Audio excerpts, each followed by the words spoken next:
Configuring a POP email account in Outlook 2016. This video assumes you already have an existing email account created with your host or email provider, or you've created your own in your own hosting control panel. Now let's learn how to configure Outlook with your existing email account using the POP email protocol. Click the File tab, then click Add Account. Enter the email address you want to set up, then click Advanced Options.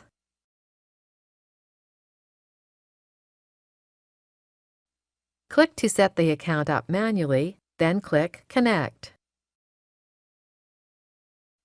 Click the POP option.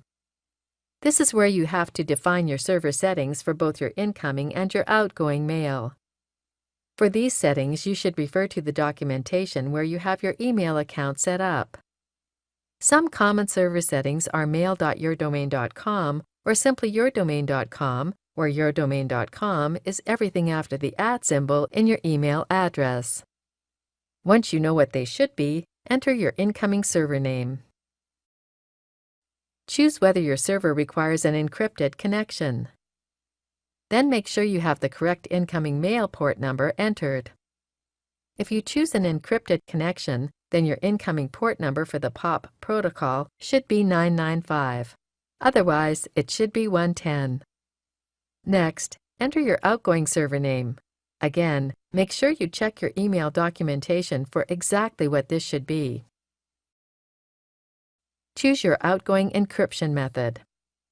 If you choose SSL/TLS encryption, which is recommended in most cases, your port number should be 465 for outgoing mail. Otherwise, port 587 is commonly used for unencrypted outgoing mail.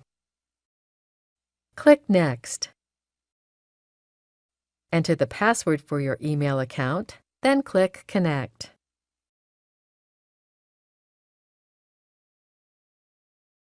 That's it!